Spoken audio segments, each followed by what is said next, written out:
하나님의 역사를 기대하고 하나님의 역사가 이루어질 때에는 어떤 특정한 흐름이 있습니다. 그 흐름이 딱 만나는 그 시점에는 크게 역사되는 것을 보죠. 크게 역사된다는 것은 우리가 분명히 구분할 수 있다, 그 말입니다. 그러니까 그 역사 속에서 그 이끌어 가시는 하나님의 손길을 보게 되는데, 그 손길이 선지자들이 보고 있는 아주 공통적인 흐름들이 있습니다. 특별히 5월 우리가 하나님께서 역사하시고 하나님께서 회복시켜 주시는 은혜를 사모할 때에는 거기에 비춰서 볼 때 한 5가지로 설명할 수가 있습니다. 믿음도 그렇고 하나님의 역사도 그렇고 기적도 마찬가지고 하나님의 영광도 마찬가지 기본적인 원리입니다. 그 첫 번째가 무엇이냐면 감동입니다. 하나님의 역사는 하나님의 잔잔한 그 감동으로부터 시작이 됩니다. 마음을 두드리시면서, 때로는 마음을 울리시면서, 마음을 깨우시면서 우리에게 어떤 감동을 줍니다. 그것이 마음의 움직임이죠. 어떤 사람은 꿈으로, 어떤 사람은 계시로, 어떤 사람은 환상으로, 어떤 사람은 감동이 되었다 그러고, 어떤 사람은 감화되는 이 마음의 감동, 이것이 하나님의 역사의 개인적인 주관적인 어떤 특별한 역사의 첫 번째입니다. 우리 모두는 그 경험을 가지고 있습니다. 그 경험 속에서 어떤 사람은 두렵고, 어떤 사람은 소망이 되고, 어떤 사람에게 위로가 되며, 어떤 사람의 공포가 되기도 합니다. 왜냐하면 이것은 이전의 경험과 다르기 때문입니다. 그렇기 때문에 이 경험 속에서 내가 희망과 소망을 가지고 있는가, 아니면 두려워하는가, 주저하고 있는가, 아니면 나아가는가 라는 것에 따라서 그 사람이 되느냐 안 되느냐가 이미 딱 결정납니다. 그래서 마음으로부터 결정은 끝난다, 그런 얘기를 하게 되는 것이죠. 두 번째 큰 역사를 본다면 하나님의 지혜입니다. 여기서부터 이제 믿음이라고 하는 이 얘기를 하게 되는 겁니다. 하나님께서 무엇인가를 보여주십니다. 무엇인가 들려주십니다. 무엇인가를 알게 하십니다. 이게 뭐지? 이거죠. 이게 뭐지? 아브라함도 마찬가지입니다. 떠나야 되는데 어디로 떠나지? 떠나야 된다는 건 아는데 거기에 대한 어떤 지식이 없고 어떤 명철을 가지지 못하니까 그냥 떠나는 겁니다. 그냥 떠나는 것. 이게 이제 믿음의 시작이죠. 그래서 우리는 영적인 눈이 뜨였다 그러고, 들을 수 있는 귀가 열렸다 그러고, 깨달을 수 있는 마음이 생겼다라고 얘기하는 거죠.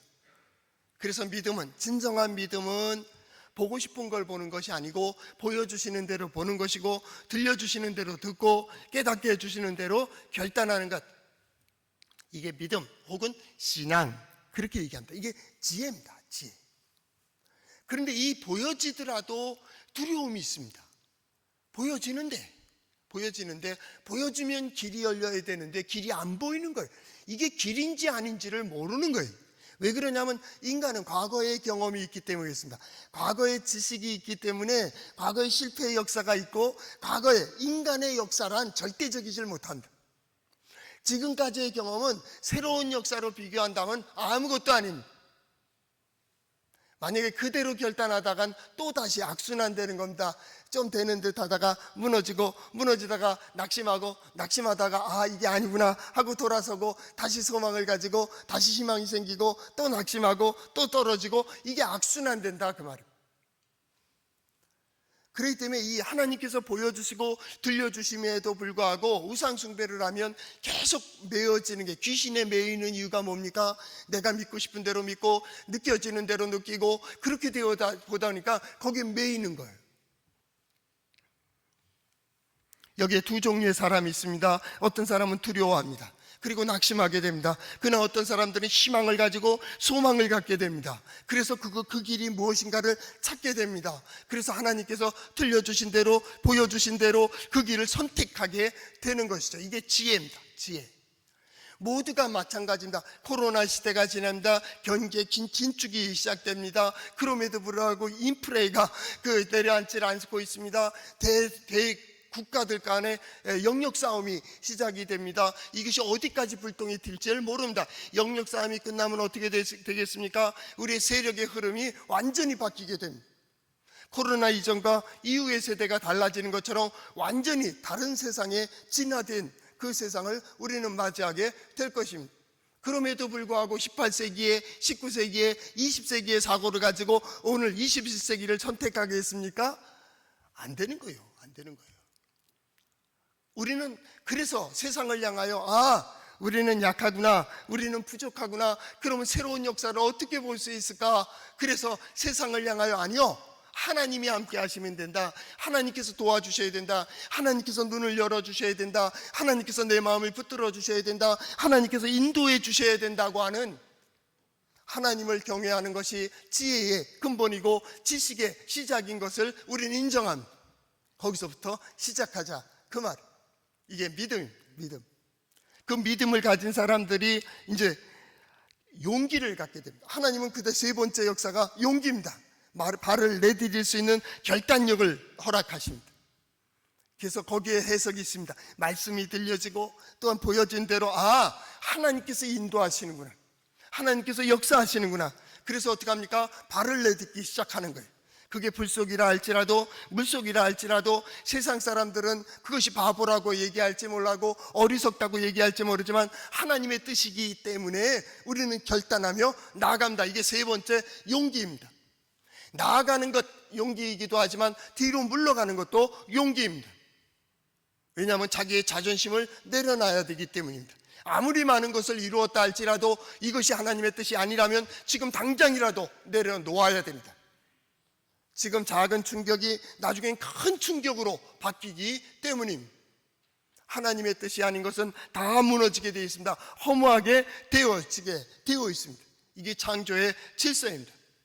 우리는 하나님 앞에서 시작합니다. 하늘의 뜻이 무엇인지, 이 시대의 뜻이 무엇인지를 우리는 하나님 앞에서 생각한다, 그 말이. 이게 믿음이에요. 믿음. 그 용기를 가지고 결단하게 되면 어떻게 합니까? 계속해서 그것을 나아가는, 하나님을 기억하는 열정이 생깁니다. 소극적이었던 사람이 적극적인 사람이 됩니다. 주저하던 사람들이 담대해지게 됩니다. 때로는 비겁했던 사람이 용기의 사람으로 변합니다. 하나님의 영이 그를 감동시켰기 때문입니다. 누구로부터 시작이 됩니까? 하나님으로부터 시작됩니다. 감동도 하나님께서 주십니다. 지혜도 하나님께서 열어주십니다. 용기도 하나님께서 붙드셔야 됩니다. 그 열정도 하나님께서 계속 버릴 듯이 일으켜 주어야 됩니다. 하나님이 역사하시면 모든 것들이 변할 수 있습니다. 끝까지 견딜 수 있고 끝까지 가기를 원하지만은 우리는 스스로는 나약합니다. 의지도 약합니다. 우리의 경험도 없습니다. 습관도 되어 있지 않고 체질도 되어 있지 않고 기질도 그렇게 되어 있지 않습니다. 그러나 하나님이 끝까지 이끄시는 방법은 딱 한 가지입니다. 계속 그 마음속에 소망을 주십니다. 기억하게 하십니다. 자 봐, 너는 할 수 있다고. 주저앉았을 때 다시 너는 할 수 있다고. 내가 너와 함께 하지 않느냐? 내가 너를 이끌어갈 것이다. 두려워하지 마라, 놀라지 말라고 하나님은 계속 말씀해 주고 계시죠. 열정입니다. 믿음의 사람들은 가만히 있어도 가만히 있는 사람이 아닙니다. 그 사람은 뭔가 자꾸 움직이는 것 같습니다. 작은 소리에도 아주 큰 소리입니다. 우리 예수 그리스도와 그의 복음이 그렇습니다. 예수님은 책 한 권도 쓰지 않으셨습니다. 그러나 세계의 모든 사람들이, 아직도 지구의 3분의 1 넘는 사람들이 인생의 영향력을 받고 있습니다. 우리 예수님은 그런 분입니다. 우리 하나님도 그런 하나님입니다. 하나님은 가만히 잠잠히 도수장에 끌려가는 양같이 끌려갔지만 그 몸으로, 그의 삶으로 하나님은 큰 소리를 하고 있다, 그 말이에요. 그것이 열정입니다. 우리 성도들이 그 열정으로 다시 한번 불일 듯 일어나기를 바랍니다. 그래서 옆에 가족들 가운데, 자녀들 가운데 낙심하고 이제 모호해지는 이 가치관 속에서 말입니다, 다시 일으켜 세우고 다시 용기를 주고 다시 그들에게 힘을 주고 그가 있음으로, 우리가 있음으로 그들이 새로운 소망을 가지고 나아갈 수 있는 시작이 우리 성도들로부터 시작되기를 축복합니다. 이것은 아주 중요합니다. 하나님의 영광을 어떻게 볼 겁니까? 바로 여러분의 삶을 통해서 보아야 됩니다. 하나님의 그 역사하심을 어떻게 알 수 있겠습니까? 믿음의 사람들이 손대는 모든 일들을 통하여 볼 수 있어야 됩니다. 그래서 그 마지막이 보람입니다. 보람. 하나님은 반드시 이루게 하시고 그 열정을 주시고 지혜를 주시고 용기를 주시고 갈망을 주시고 그 감동을 주셨던 하나님은 그 길을 가는 자들마다 하나님께서 잡아 계속 확인시켜 주십니다. 이렇게 도와주시는구나, 이렇게 인도해 주시는구나. 이것이 선지자들이 가지고 있는 세계관입니다. 거기에 맞지 않으면 악입니다. 거기에 맞지 않으면 두려움입니다. 거기에 맞지 않으면 떨림입니다. 하나님이 역사하시는데, 하나님이 함께해 주시는데 두 부류의 사람이 있습니다. 오늘 성경에도 마찬가지입니다. 이것은 선지서에 계속 반복되고 있는 리듬 중에 5가지입니다. 그 외에도 여러 가지가 있겠지만 우리는 지금 33장 이후로 40장까지 봐야 되기 때문에 이 5가지만 다루어 본 것입니다. 어떻게 달라집니까? 14절 말씀에 이렇게 되어 있습니다. 시온의 죄인들이 두려워하며 경건하지 않은 자들이 떨며 이르기를 우리 중에 누가 삼키는 불과 함께 거하겠으며 우리 중에 누가 영영이 타는 것과 함께 거하리라. 하나님이 함께 하시는데, 하나님이 역사하신다는데, 선지자를 통해서 들려주는데, 하나님이 역사하시는 그 역사를 보면서 들려줌에도 불구하고 그들은 어떻게 하고 있습니까? 떨고 있습니다. 두려워하고 있습니다. 아수르가 공격해오고 아수르가 포위하고 아수르가 위협하는 그 가운데에서 하나님께서는 선지자를 통하여 그들을 두려워하지 말라고 끝까지 나만 바라봐라, 하나님께서 기적을 보여주시고 이적을 보여주실 거고 하나님의 능력이 어떠하신지 하나님의 지혜가 어떠하신지를 보여주시기를 원하십니다. 그럼에도 불구하고 하나님의 역사를 보는 훈련이 안 돼 있습니다. 그것을 인정하지 않습니다. 왜냐하면 자기의 과거의 경험들 때문입니다. 사람의 경험이 굉장히 중요합니다. 그 경험은 새로운 것을 인정하지 않습니다. 경험 이상도 받아들이지 않고 경험 이하는 인정하지 않아요. 다 이래야 된다. 그러니까 새로움이 없어요. 그래서 악순환되는 거죠. 그럼 새로움이 어디에서 나옵니까? 성경에서 나오는 거예요. 한번 따라해 볼까요? 하나님의 말씀인 성경은 나의 신앙이요 나의 고백입니다. 주여 내게 무슨 말씀을 하려 하시나이까? 내게 무슨 말씀을 하시든지 그대로 하리이다. 그겁니다. 하나님 말씀하시고 하나님의 뜻이라면, 하나님이 역사하신다면, 하나님께서 내게 감동을 주시고 내게 보여주신다면, 내게 들려주신다면, 나를 감동시켜 주시면 나는 그 길을 결단하고 내 길은 이 길이라고, 때로는 손해보는 것 같고 때로는 패배하는 것 같고 때로는 자존심이 상하더라도 나는 그 자리에 서리라고, 그 자리에 서리라고. 이사야 선지자들은 인물을 소개하지 않습니다. 역사서가 아니기 때문입니다. 그럼에도 불구하고 이사야 선지자는 두 인물을 전반 후반에다가 갖다 놓습니다. 그 전반에는 아하스 왕이 있습니다. 후반에는 히스기야 왕이 있습니다. 아하스 왕은 우리가 잘 알듯이 악한 왕, 불신앙적인 왕이다. 신앙인의 불신앙. 히스기야 왕은 신앙이다. 이렇게 이제 대조를 시켜놨어요. 그건 뭐 중요한 특징 때문에 그렇습니다만 그렇게 됩니다. 아하스 왕 때 아람이 또한 이웃 나라와 이 북이스라엘과 동맹을 맺고 쳐내려올 때입니다. 물론 아수르의 위협도 받고 있었습니다. 그때 아하스 왕이 굉장히 두려워했고 백성들도 살림이 바람에 흔들리는 것처럼 떨렸다라고 얘기했습니다. 그때 하나님께서 이사야 선지자를 보냅니다. 두려워하지 마라, 놀라지 마라. 그들은 꺼져가는 두 부직갱이와 같다. 불티만 남았다. 이제는 그건 아무것도 아니라는 거예요. 눈만 매혹게 하는 거지 아무 힘도 없다라고 하지만 아하스는 믿지 않습니다. 하나님은 다시 이사야 선지자를 보냅니다. 네가 진정 믿지 못하겠으면 징조를 구하라. 하늘에서 구하든지 땅에서도 구하든지 네가 원하는 것을 내가 보여주겠다고 하십니다. 그날 이 아하스 왕은 어떻게 합니까? 나는 하나님께 구하여서 하나님을 번거롭게 하지 않겠습니다 라고 얘기합니다. 왜요? 구해봤자 별 수 없다 그 말입니다. 여러분도 그렇게 생각하십니까? 예배에도 별 수 없습니다. 기도에도 별 수 없다. 교회 간들 별 수 없다고 생각하십니까? 왜 그렇습니까? 어려서부터 그들은 그렇게 보고 들었기 때문입니다. 어린아이들 볼까요? 창의력이 얼마나 뛰어납니까? 의자가 탱크가 되고 의자가 자동차가 되고 의자가 기관총이 돼서 얼마나 갖고 놀기 좋아합니까? 근데 어른들은 그렇게 보이지 않습니다. 그러니까 어떻게 합니까? 그러면 안 된다고, 그러면 안 된다고, 그러면 안 된다고. 그 마음속에 하나님께서 창의적인 어떤 힘을 주시고 어떤 감동을 주고 있는데도 불구하고 그거 아니야, 그거 아니야, 그거 아니야. 누구의 기준대로 그렇게 합니까? 자기의 기준대로 그렇게 한다 그 말입니다. 신앙생활도 그렇다 그 말입니다. 신앙생활, 하나님의 역사를 보지 못한 세대들이, 하나님을 의지하는 법을 알지 못하는 세대들이, 하나님의 능력을 구하지 않는 세대들이 그렇게 실패의 역사를 계속 애굽으로 달려가고 아수르로 달려가고 북쪽 이스라엘은 에돔에게 달려가고 아람을 의지하고 군사를 의지하고 마병을 의지했던 그 습관대로 하나님을 의지하기보다는 세상을 의지하고 하나님의 능력보다는 마병을 더 의지했던 그들이 하나님은 역사하고 계시는데 거기에 대해서 아니야 안 보여주는 거예요. 그러니 하나님을 의지하는 법을 모르는 거예요. 많은 지식과 많은 경험을 가지고 있으면 뭐합니까? 실패의 역사를 가지고 있는데 그가 무엇을 창의적이며 무엇이 성공이며 무엇을 이룰 수가 있겠습니까? 이사야 선서, 이사야의 여호와는 구원이시라고 하는, 하나님이 구원하신다고 하는, 그리고 그것을 믿고 있는 하나님의 백성들이 오늘 성경 말씀이 어떻게 시작됐다고요? 14절, 시온의 죄인들이 두려워하며 경건하지 않은 자들이 떨었다 그랬어요. 무엇이 떨어요? 아수르에 떨고 있어요. 그러나 뒤에 나오는 히스기야 왕은 다릅니다.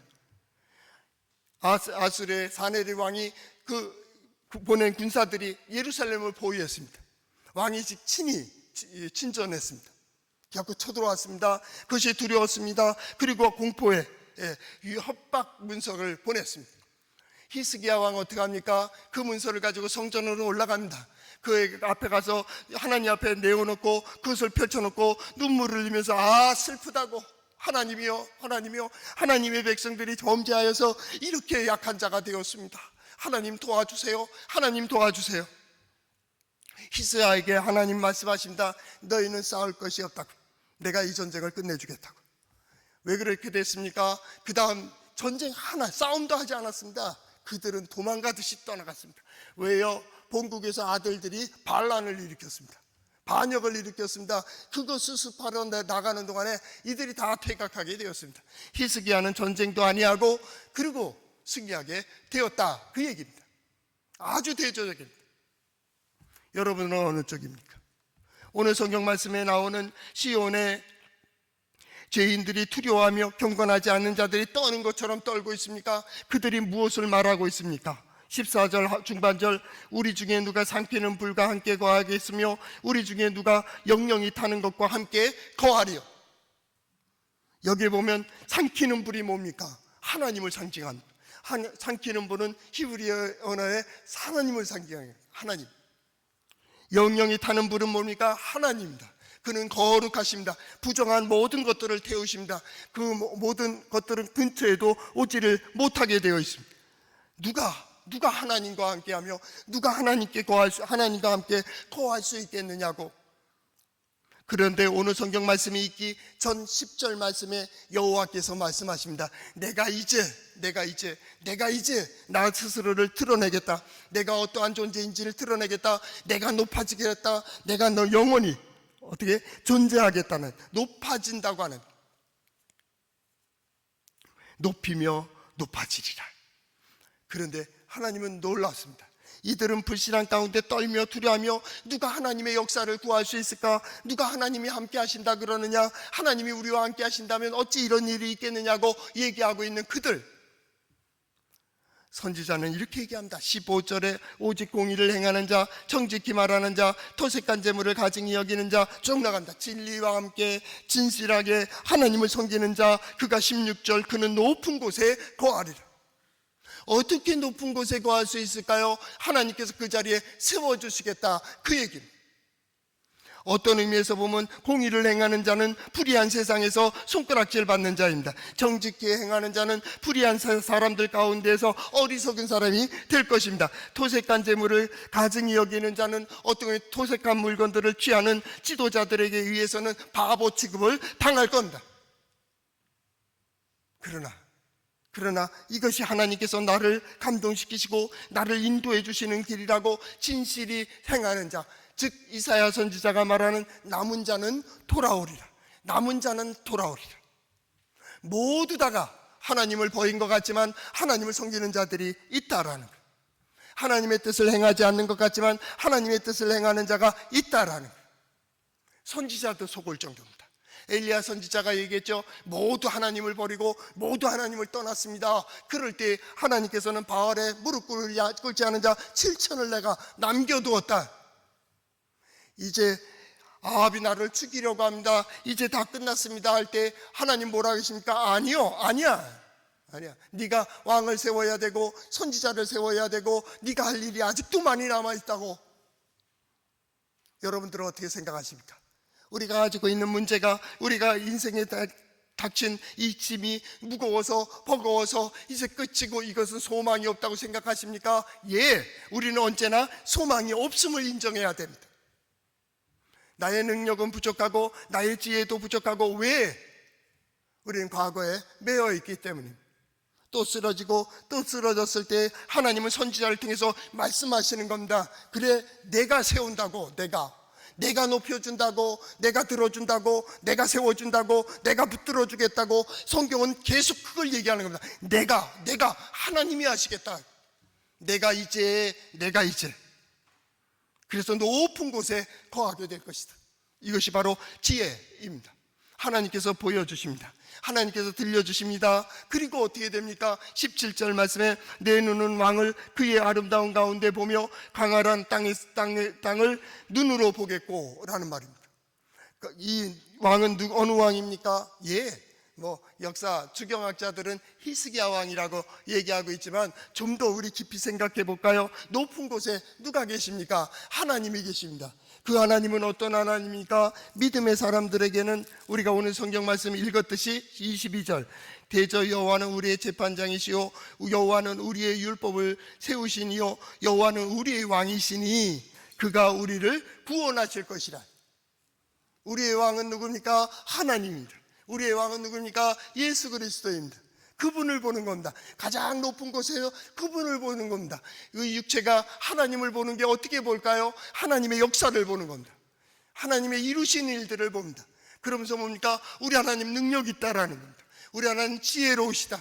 우리 하나님 힘이 있다. 우리 하나님은 지금도 역사하고 계시다는 것을 보는 거예요. 자 봐. 17절에 내 눈은 왕을 그 아름다운 데서, 아름다운 가움이 뭡니까? 모든 것을 이룬 가움입니다. 우리는 묘하죠?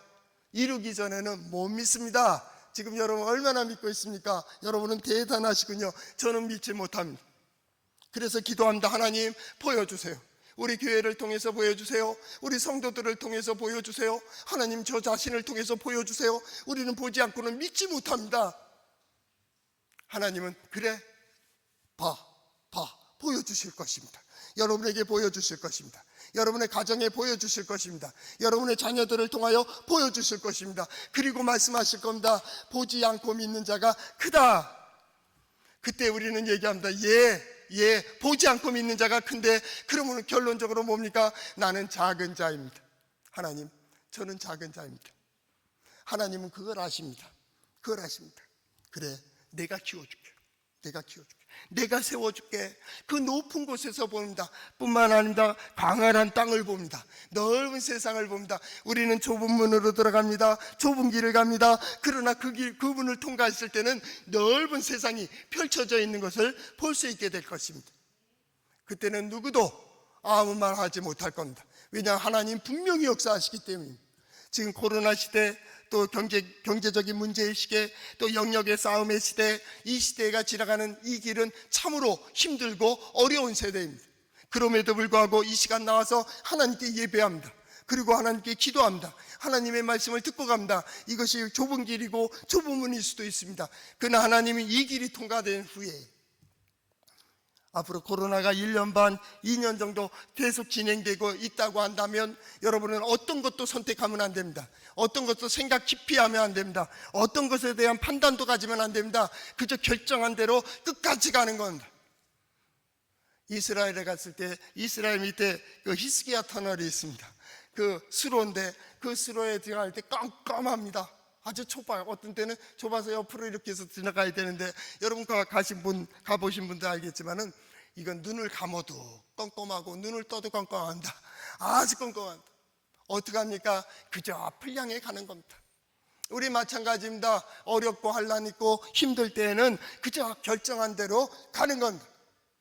이미 결정했습니다. 우리는 그 길을 가고 있습니다. 그 길 끝에서 무엇을 보느냐? 보람을 거두는 믿음의 사람이죠. 믿음의 사람들은 뭡니까? 결과를 가지고 출발하는 자라고 했습니다. 결과를 가지고 출발한, 반드시 그 자리에 서는 겁니다. 그 자리에 누가 계십니까? 우리의 재판장이 계시고, 우리를 보호하는 보호자가 계시고, 우리의 길을 인도하는 율법을 세우신 자가 계시고, 우리의 왕, 우리의 보호자가 계시다, 그 말. 우리에서 찬양하죠. 이 길 끝에는 우리 주님이 계셔. 이 길 끝에는 반드시, 중간에는 앞서는 사람도 있고 뒤처지는 사람도 있습니다. 힘들어서 주저앉은 사람도 있고, 때로는 열심히 힘이 있어서 달려가는 사람들도 있을 겁니다. 그러나 마지막 결론은 똑같아야 됩니다. 거기에 하나님이 계시는 겁니다. 거기에 하나님의 능력이 있습니다. 거기에서 하나님이 역사하시는 겁니다. 하나님은 어느 한쪽에서 오늘 선지자를 통해서 봐 계속 보여주고 계시는 하나님. 누가 이루십니까? 하나님이 이루신다는. 이사야 선지자는 그래서 늘 두려워하지 말라고 하는, 이사야서 41장 10절에서부터 13절까지 말씀해 보면, 두려워하지 마라, 내가 너와 함께함이라. 놀라지 말라, 나는 내 하나님이 됨이라. 내가 너를 굳세게 하리라. 참으로 너를 도와주리라. 참으로 나의 의로운 오른손으로 너를 붙들리라. 결론이 뭐예요? 하나님 11절에 이렇게 계속되고 있습니다. 보라, 내게 노하던 자들이 수치와 욕을 당할 것이요, 너와 다투는 자들은 아무것도 아닌 것 같이 될 것이며 멸망할 것이라. 내가 찾아도 너와 싸우는 자들을 만나지 못할 것이요, 너를 치는 자들은 아무것도 아닌 것 같이, 허무한 것 같이 되리니 먼지와 같다, 그 말입니다. 여러분을 두렵게 하는 것이 과연 무엇입니까? 이 시간이 지난 후에 하나님께서 높이 들어주셨을 때 그 높은 곳에서 밑을 보십시오. 산에 오르는 자가 정상에서 밑에 산들을 봅니다. 거기에 구름이 낀 것들을 봅니다. 거기에 비가 내리는 것도 봅니다. 거기서는 시끄럽고 복잡하고 비도 내리고 눈도 내리고 바람도 빕니다. 그러나 이 정상에서는 모든 게 평화롭습니다. 바로 하나님과 서는 그 자리입니다. 그때 보라 아무것도 아닌 것 같이 되리니, 이는 나 여호와 너희 하나님이 내 오른손을 붙들고 내게 이르기를 두려워하지 마라, 내가 너를 도와주리라 할 것임이니라. 하나님께서 도우신다는, 믿음의 사람들의 가장 중요한 게 뭡니까? 하나님으로부터 시작됐다는 겁니다. 믿음의 사람들의 가장 중요한 게 뭡니까? 하나님께서 나를 인도하신다는 거예요. 믿음의 사람들의 가장 중요한 것이 무엇입니까? 하나님께서 반드시 나를 그 자리에 세우신다란, 이게 우리의 믿음입니다. 이것이 우리의 고백입니다. 이것이 성경의 고백입니다. 이것이 선지자의 고백입니다. 이러한 고백이 우리 성도들과 함께 하시기를 바랍니다. 그래서 이사야서 33장은 아주 중요한 맥락으로 되어 있습니다. 그 첫 번째는 2절에 나오는 여호와여 우리에게 은혜를 베푸소서 하는 말씀입니다. 여호와여 우리에게 은혜를 베푸소서. 그리고 그 다음 중요한 구절이 뭐냐면, 여호와께서 이르시기를 내가 이제는 내가 일어나고 내가 나를 높이고 내가 지극히 높아지리라. 세상에 떠들 것들 아무것도 아니요, 세상에 시끄러웠던 걸 다 잠잠케 하겠다는. 시인도 그랬죠. 하박국 선지자도 말합니다. 하나님은 그 전에 계시니 천하는 잠잠할지니라. 지금은 떠듭니다. 비슷하니까 그럽니다. 똑같은 환경 속에 있으니까 말이 많습니다. 성공에도 마찬가지입니다. 어중중하게 성공하면 성공이 아니요, 월등하게 뛰어나면요 아무도 말 못합니다. 그런데 성장한데, 그 자리에 섰는데, 나는 우리 성도들이 그랬으면 좋겠습니다. 비교되지 않을 정도로 이건 분명히 하나님이 도우셨다, 비교되지 않을 정도로 하나님의 역사하셨다, 하나님 능력 있으시다, 하나님 지혜로우시다, 하나님은 너를 도와주셨다고 하는 증거를 받는 우리 성도들 될 수 있기를 축복합니다. 왜냐하면 하나님은 우리와 함께 계시기 때문입니다. 오늘 성경 말씀도 마찬가지입니다. 21절, 여호와는 거기에 위험 중에 우리와 함께 계시리라. 하나님이 함께 하신다는 거예요. 함께 하신다. 여러분 혼자라고 생각할 때가 있습니까? 잠잠히 생각해 보세요. 하나님께서 일마다 때마다 함께 하셨어요. 때로 내가 좀 더 앞섰고 때로 내가 뒤로 쳐졌기 때문에 하나님의 역사가 보이지 않는 것 같고 내가 스스로 하는 것 같고 나 혼자인 것 같았지만은 그 하나님의 리듬에 잘 맞춰 나갈 때에는 맞아, 하나님이 나와 함께 하시고 나를 인도해 주시고, 그래서 평온. 그들은 말했지요. 누가 하나님과 함께 하겠느냐고, 누가 하나님과 동행할 수 있겠느냐고, 영영이 타는 불과 함께 살려 했지만은 그 하나님과 함께하는 지들이 안정되고 평화롭고 평강의 평강을 누리는 거예요. 샬롬이라는 말이 뭐예요? 불과 함께 불의 뜻을 따라 행하는 것, 거기에 평강이 있는 거예요. 평강이. 샬롬 그러잖아요. 샬롬. 하나님의 뜻을 따라 살아가는 이들이 느끼는 감정이 평안입니다. 하나님의 뜻을 따라 사는 이들이 누리는 것이 평화입니다. 하나님의 뜻을 따라가는 자들이 평강을 누립니다. 누가 감히 침범할 수 있겠어요? 하나님의 역사에 부딪히면 깨진다니까요. 하나님의 역사에 떨어지면 산산조각 납니다. 그 밑에 깔리면 가루가 되고 맙니다. 하나님의 뜻을 따르는 이들이 하나님의 은혜를 보며 하나님의 역사를 볼 수 있게 되는 것이기 때문입니다. 우리 하나님은 어떤 분이십니까? 22절 하반절, 우리를 구원하실 것입니다. 그가 우리를 구원하십니다. 하나님만이 우리의 구원자입니다. 하나님만이 우리의 힘이 되십니다. 하나님만이 우리의 능력이 되십니다. 하나님께서 반드시 보여주십니다. 기독교의 신앙은 체험의 신앙입니다. 기독교의 종교는 체험의 종교입니다. 기독교는 삶입니다. 하나님께서 보여주시는 거예요. 반드시 봐야 됩니다. 이 땅에서 여러분은 보셔야 됩니다. 하나님께서 들려주신 말씀, 그동안에 들었던 모든 소망의 말씀들이 내 삶 속에서 나의 속한 가족들의 삶 속에서 어떻게 이루어지는지를 반드시 보는 우리 성도들 될 수 있기를 바랍니다. 만약에 보지 못한다면 지금 우리가 잘못 미신을 하고 있는지도 모릅니다. 그것은 내가 믿고 싶은 대로 믿는 것이고 내가 하고 싶은 대로 하고 있기 때문입니다. 그러나 하나님께서 우리에게 들려주신 것은 반드시 모든 순간, 모든 상황 속에서 똑같은 리듬으로 항상 한결같이 이끌어가고 계십니다. 어제 나를 도우신 이가 오늘도 도우시지 않겠습니까? 나를 도와주십니다. 내일도요. 그래서 소망을 갖습니다. 과거에 역사하신 분이 지금도 역사하실 수 있습니다. 이제 내가 일어서리라 하신 하나님이 위험 중에 우리와 함께 계시는 겁니다. 그 하나님은 무엇이라고요? 오늘 성경 말씀 22절 하반절처럼 그가 우리를 구원하실 것입니다. 여러분, 어떤 것을 행하라는 것이 아닙니다. 이제 하나님을 섬기는 자답게 이렇게 살라는 것도 아닙니다. 설교자는 그걸 외치고 싶지가 않습니다. 왜냐하면 우리 스스로를 저나 여러분을 잘 알고 있기 때문입니다. 우리는 보여줘도 믿지 못하는 사람입니다. 들려줘도 그대로 행하지 못하는 게 사실입니다. 그래서 늘 죄송한 마음으로 주의 전에 올라올 때마다 참회의 기도를 드리고 고백의 기도를 드립니다. 우린 또 쓰러지고 또 쓰러질 것입니다. 그러나 한 가지 분명히 기억하시라는 겁니다. 하나님은 우리 중에 계시고 우리를 인도해 가시고 예배 자리까지 이끌어 주신 것처럼 반드시 하나님께서 여러분들을 그 높은 자리에 세워주실 줄로 믿습니다. 그것입니다. 그것을 고백만 하라는 겁니다. 그것을 믿고 기억하라는 것입니다. 그리고 반드시 내가 그 자리에 서서 그것을 볼 수 있게 해달라는 것이 우리의 소망입니다. 하나님 살아계심을 볼 수 있게 해주세요. 하나님 능력 있으심을 볼 수 있게 해주세요. 하나님은 그것을 보여주실 것입니다. 보라, 시온을 보라, 절기를 지키는 시온성을 보라. 그리고 뭐라고 그럴까요? 보지 않고 믿는 자가 복되다. 보지 않고 믿는 자가 복되다. 그때 우리는 다시 얘기할 겁니다. 하나님, 봐도 모르겠어요. 그게 접니다. 그렇다면 여러분도 똑같겠죠? 그러니까 같이 신앙생활 하자. 하나님은 내가 안다.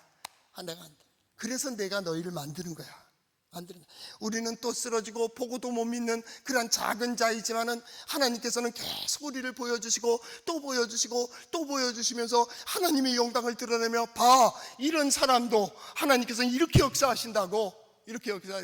내가 그 자리에 서 있기만 한다면, 나를 바라보기만 한다면, 나를 향해서 소망을 고백만 한다면 내가 반드시 너를 붙들어 주겠노라고 하는, 지금은 그것을 의지할 때입니다. 나의 지식도 아닙니다. 나의 경험도 아닙니다. 지금 이 시대가 판단을 흐리고 있습니다. 이 시대는 판단할 수가 없습니다. 심지어는 민주주의까지 바뀔 거라고 얘기하고 있습니다. 무엇이 옳은 것 같습니까? 무엇이 지금 지성의 세미나들은 다 그걸 얘기하고 있습니다. 어떤 기준이 없습니다. 왜냐하면 그 충격을 받았고 앞으로는 더 큰 충격이 있기 때문에 판단할 수가 없습니다. 이제는 한 가지입니다. 하나님께서 역사하셔야 됩니다.